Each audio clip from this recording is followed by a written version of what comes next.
بسم اللہ الرحمن الرحیم، اللہم صلی علی محمد وعلی محمد۔ ہم یہاں پہ وضو جبیرہ کرنے جا رہے ہیں۔ ناک کے اوپر پٹی ہے، پانی نہیں پہنچ سکتا، تو اس کا کیا طریقہ کار ہے تو وہ آپ دیکھ لیجئے۔ سب سے پہلے ہم نے جو ہے وہ چہرہ دھونا ہے، بالکل اوپر سے جہاں سے بال اگتے ہیں وہاں پہ پانی ڈالیں گے اور وہاں سے جو ہے وہ دھونا شروع کریں گے۔ اچھا، یہاں پہ دھونے کا مطلب یہ ہوتا ہے کہ جب ایک دفعہ پورا دھل جائے گا تو اسے دھونا کہتے ہیں، وگرنہ پانی آپ ایک دفعہ ڈالیں، دو دفعہ ڈالیں، اس کا ایشو نہیں ہوتا۔ اسے عربی میں اور روایات میں سب کہتے ہیں، سب الماء۔ تو یہ ہم دیکھیں، اوپر سے پانی ڈالنا شروع کیا ترتیب سے، یعنی یہ نہیں ہوتا کہ آپ پہلے پٹی پہ مس کریں گے، نہیں، اوپر ترتیب سے جو ہے وہ دھونا شروع کرنا ہے، اور پٹی کے اوپر والا جو ایریا ہے وہ آپ دھو لیں گے اچھے طریقے سے۔ وہاں پہ آپ کا سارا پانی پہنچ جائے گا۔ آنکھوں کے درمیان میں جو جگہ ہے وہاں پہ بھی ہاتھ ماریں گے تاکہ وہاں پہ پانی پہنچ جائے۔ سائڈوں پہ جو حصہ ہے چہرے کا وہ دھو لیں گے۔ اب جب پٹی کی باری آئے گی تو اس کے اوپر اب جو ہے وہ اس طریقے سے جو ہے وہ جو گیلا ہاتھ تھا وہ اسی سے جو ہے وہ مس کرنا جو ہے وہ شروع کریں گے۔ پٹی کے تمام حصوں کے اوپر جو ہے مس کریں گے تاکہ کوئی حصہ جو ہے اس کا باقی جو ہے وہ نہ رہ جائے۔ ہاتھ خشک ہو جائے تو دوبارہ جو ہے اس کے اوپر پانی لگا لیں گے اور اس طرح سے جو ہے وہ مس کرتے رہیں گے۔ پٹی کا جو بھی پاک حصہ ہوگا جہاں پہ بلیڈنگ نہیں ہے اس کو مس کریں گے، اور پھر جو پٹی کا سائڈ والا حصہ صاف ہے جہاں پہ پٹی نہیں بندھی ہوئی اس کو جو ہے وہ دھونا شروع کریں گے۔ تو یہ جو ہے وہ ترتیب کیا ضروری ہوتی ہے۔ اب یہ حصہ کچھ ہے جس کے اوپر بلیڈنگ نہیں ہے تو اس کو بھی ہم مس کر رہے ہیں، اور یہ جو حصہ ہے اس کے اوپر بلیڈنگ ہے، خون ہے، تو اس کو ہم چھوڑ دیں گے، یہاں پہ اس کو مس نہیں کریں گے۔ ابھی یہ سائڈ پہ جو حصہ چہرے کا رہ گیا تھا باقی اس کو بھی جو ہے وہ دھو لیں گے۔ اچھا، یہاں پہ میری جو داڑھی ہے وہ بڑی ہے، اس کے نیچے سے جلد نظر نہیں آتی، تو لہٰذا نیچے سے جو ہے وہ میرے لیے دھونا ضروری نہیں ہوگا۔ یہ جو ہونٹوں کا حصہ صاف ہے اس کو میں دھو لوں گا جہاں پہ جو ہے وہ پانی پہنچ سکتا ہے۔ تو اب یہ جو داڑھی وغیرہ رہ گئی اور جو مونچھوں کا حصہ ہے اس کے اوپر فقط ہاتھ جو ہے وہ پھیرنا ہوگا، کیونکہ یہ بڑے بال ہیں، اس کے نیچے سے جو ہے وہ جلد نظر نہیں آ رہی۔ اب جن لوگوں کی داڑھی جو ہے وہ چھوٹی ہوتی ہے اور اندر سے جلد نظر آتی ہے تو وہ پھر پھنس جاتے ہیں کہ ان کو جو ہے وہ نیچے سے جلد بھی دھونی پڑتی ہے۔ اچھا، بازو ہم نے دھونے ہیں تو یہ بالکل ترتیب سے اوپر سے چلیں گے، اس کو بھی جو ہے وہ نلکے کے نیچے اس طریقے سے رکھ لیں گے۔ سب سے پہلے جو ہے یہاں پہ کونی سے جو ہے وہ دھونا ہم شروع کر رہے ہیں۔ اب یہاں پر بھی دیکھیں پانی ایک سے زیادہ دفعہ ڈال رہے ہیں، تو پانی ایک سے زیادہ دفعہ ڈالنے میں حرج نہیں ہوتا، دھونا ایک ہی دفعہ کہلاتا ہے۔ یعنی دھونے کا کیا مطلب ہوتا ہے کہ جب ایک دفعہ پورا دھل جائے گا اس سے کہا جائے گا کہ یہ جی ایک دفعہ دھلا ہے۔ پانی بے شک آپ 3-4 دفعہ ڈالیں، 5 دفعہ ڈالیں، پانی ڈالنا جو ہے وہ اسے فقہ اسلام میں کہتے ہیں دھونے کا ایک مقدمہ شمار ہوتا ہے۔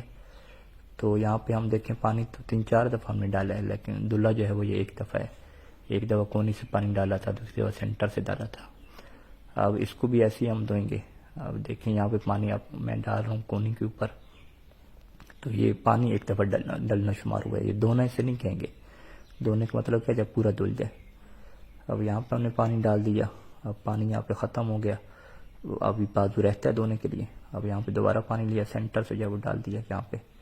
تو یہ بھی دیکھیں ترتیب ہم یہاں پہ رکھ رہے ہیں، تو یہ نہیں ہے کہ یہ جو پٹی بندھی ہوئی ہے یہاں پہ پہلے اس پہ مسا کریں، نہیں، ترتیب سے چلاتے ہیں گے، اور پٹی تک جب ہم پہنچیں گے تو اب یہاں پہ پٹی کے اوپر مسا ہوگا، یعنی اب انگلیوں کو نہیں دھوئیں گے، پہلے یہاں پہ ہم پٹی کے اوپر جو ہے مس کریں گے، اچھے طریقے سے مس کریں گے، جو سبھی خالی رہ کے وہاں پہ مس کریں گے، اور مس کرنے کے بعد اب جو انگلیاں بچ گئی ہیں ان انگلیوں کو جب اب جو ہے وہ دھوئیں گے۔ تو یہ جو ہے ترتیب رکھنا جو ہے وہ ضروری ہوتا ہے۔ ایسا نہیں ہوتا کہ آپ پہلے جو ہے پٹی پہ مس کر دیں یا پہلے سارا دھو لیں پھر آخر پہ پٹی پہ مس کریں، ایسا نہیں ہوتا۔ درمیان میں جو پٹی آتی جائے گی اس کا جو مس بنتا جائے گا وہ مس جو ہے وہ کرتے رہیں گے۔ کیونکہ اس کا زیادہ ایشو نہیں ہے تو ہم یہاں پہ پانی جب وہ ڈال رہے ہیں تو آخر پہ ہم اسے خشک کر لیں گے ٹیشو پیپر سے، تو اس کینولا والی پٹی کا ایشو نہیں ہے۔ اچھا، یہی کینولا والی جو پٹی ہے اس کی وجہ سے تیمم بھی ہمارے اوپر آئے گا، تو یعنی وضو جبیرہ بھی کر رہے ہیں تو بعد میں ہمیں یہ تیمم بھی کیا ہے وہ ایک ساتھ ایڈ کرنا پڑے گا۔ سر کا مسا جو ہے وہ کریں گے، تو سر کو حرکت نہیں دینی ہوتی۔ پاؤں کا مسا ہم کریں گے۔ آپ پاؤں کے مسے میں دیکھیے گا کہ کس طریقے سے ہم نے جو آغاز کرنا ہے، بالکل یہ جو انگلیوں کے سرے ہوتے ہیں یہاں سے جو ہے وہ پاؤں کا مسے کا آغاز کیا جاتا ہے۔ کچھ لوگ انگلیوں کے اوپر سے آغاز کرتے ہیں، درست نہیں ہوتا۔ کنارے سے آغاز کریں گے اور یہ اوپر کھینچ کے لیں گے، فقط ابار تک نہیں، ابار سے اوپر بھی جانا ہے۔ ابار سے اوپر یہاں پہ پنڈی جو ہے وہ ختم ہوتی ہے، جوڑ پنڈی کا ختم ہوتا ہے، وہاں تک جو ہم کریں گے۔ دوسرے پاؤں کا مسا بھی ایسے ہے، پورے ہاتھ سے کرنا احتیاط مستحب ہے، ایک انگلی سے بھی کر سکتے ہیں۔ اچھا یہ مسئلہ ختم ہوا تو آپ ٹیشو پیپر وغیرہ آپ لے لیجئے اور یہ جو پانی وغیرہ آیا ہے اس سے جو ہے فوراً جو ہے وہ صاف کر لیجئے تاکہ جو ہے وہ اس سے آپ کی پٹی وغیرہ کیا خراب نہ ہو۔ یہ بھی ہم نے جو ہے وہ صاف کر لی، اور اس کے بعد جو ہماری ناک کی پٹی کے اوپر بھی پانی وغیرہ اگر ہے یا کوئی بلیڈنگ وغیرہ ہوئی ہے تو اسے بھی کیا ہم صاف کر لیں گے، تو اس سے جو ہے وہ وضو باطل نہیں ہوتا۔ اچھا اب ہم اگلے جو ہے وہ مرحلے کی طرف چلتے ہیں کہ وضو جبیرہ کی طرف ہمیں آنا، وضو جبیرہ کر لیا، تیمم کی طرف جو ہے ہمیں آنا پڑے گا۔ اچھا یہ اس وجہ سے تیمم کی طرف ہم آ رہے ہیں کیونکہ یہ جو ہمارے ہاتھ پہ کنولا لگا ہوا ہے یہ کوئی زخم نہیں ہوتا کہ آپ کہیں کہ زخم کی کوئی پٹی ہے۔ جب یہ زخم کی پٹی نہیں ہوتی تو پھر اس کے اوپر وضو جبیرہ کے احکام نہیں آتے، تیمم کے احکام آتے ہیں، اور چونکہ یہ اعضائے تیمم کے اوپر ہے یعنی یہ ہاتھ کے اوپر لگی ہوئی ہے تو اس وجہ سے ہمیں جو ہے وہ وضو جبیرہ بھی کرنا پڑتا ہے، یعنی دو کام جو ہے وہ کرنے پڑتے ہیں۔ اگر یہ جو کنولا ہے ہمارے بازو کے اوپر لگا ہوتا تو پھر جو ہے ہم فقط کیا تیمم کرنا پڑتا۔ بہرحال اب ہم تیمم کی طرف پڑھتے ہیں۔ ایک دفعہ اس کو ماریں گے، ایک دفعہ مارنے کے بعد جو ہے وہ آپ پیشانی کے اوپر رکھیں گے، بالکل اوپر سے جو دونوں ہاتھ ملا کے رکھیں گے، اور جو پوری پیشانی ہے اس کو دونوں ہاتھ آپ کور کریں گے اور اس کو آپ جو ہے وہ نیچے اس طریقے سے لے آئیں گے۔ یہ جو ابرو ہوتے ہیں اس کے اوپر کرنا واجب نہیں ہوتا، احتیاط مستحب ہوتا ہے۔ دائیں پہ جو آپ یہاں پہ نہیں کر سکتے، کچھ لوگ جو ہے وہ دائیں اور بائیں کرتے ہیں، یہ احتیاط واجب کے طور پہ جائز نہیں ہوتا، بس اوپر سے نیچے کریں گے۔ پھر جو دائیں ہاتھ کا مسح ہے اس طریقے سے وہ پورا ہو جائے گا۔